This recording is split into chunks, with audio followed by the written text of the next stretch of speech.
everything you needed to know about COVID-19 came out on the TV in the first 6 months. So I don't understand how anyone fell for this political pandemic. The end of October, the beginning of November 2019. On the news, they're telling the public about the upcoming cold and flu season. This itself, nothing new to report, happens every year. But it was at this time they put the mortality rate of the common cold, common flu, the one you live through every year, right next to the mortality rate of COVID-19. And one look at these two numbers told you everything you needed to know about COVID-19. So, should I be worried about a virus that's half as deadly as the common cold, common flu I live through every year? No. Because was I ever worried about a flu that was, or a virus that was twice as deadly my whole life? No. So I went about my day. The end of November, I got COVID. Painful, sore throat, starting to lose my sense of taste. It's COVID. I thought, oh well, beat this weak virus down. I won't hear about COVID-19 again. So this happened in the evening. Took some medicine. In the morning, my throat still hurt. It felt better, but my sense of taste was coming back. Took some more medicine.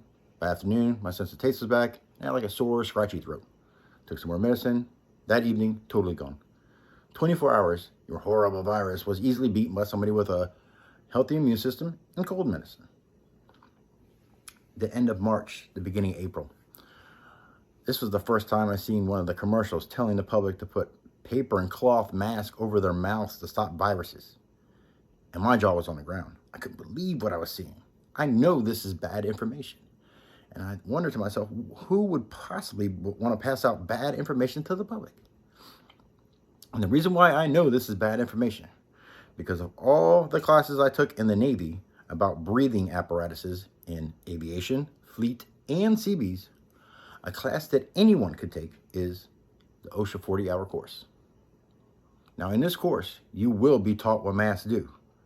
Because if you wear the wrong mask into the wrong space, somebody else goes in there and retrieve your body, 100%.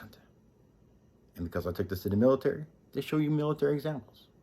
Because all rules in the military are written in blood. Now, I'm going to tell you the only mask on this planet that will save you from any virus, irregardless of its mortality rate and transmission rate. And that is a full face mask, also known as a gas mask.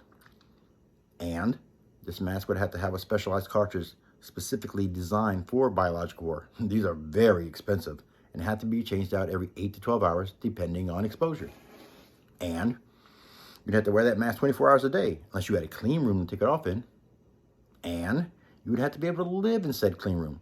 Because when there's a virus like COVID-19 that has a high transmission rate, it doesn't pick places where it wants to go. It could potentially be anywhere outside of your clean room once it's released to the public.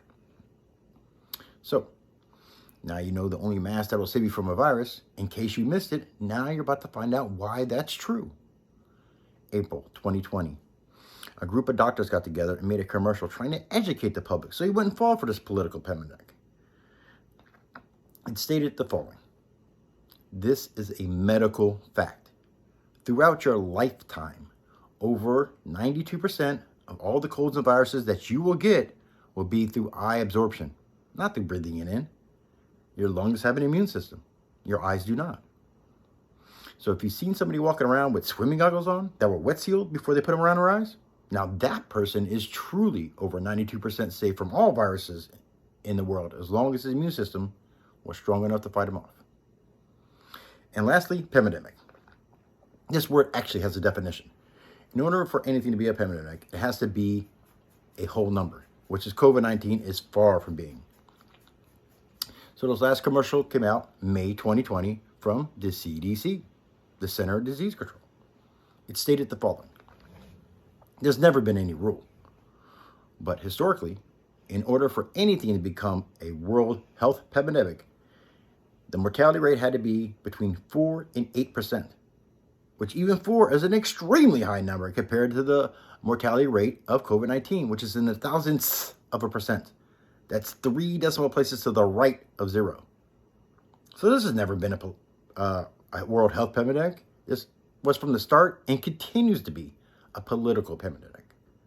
Remember, half as deadly as the common cold, common flu that you're living through right now.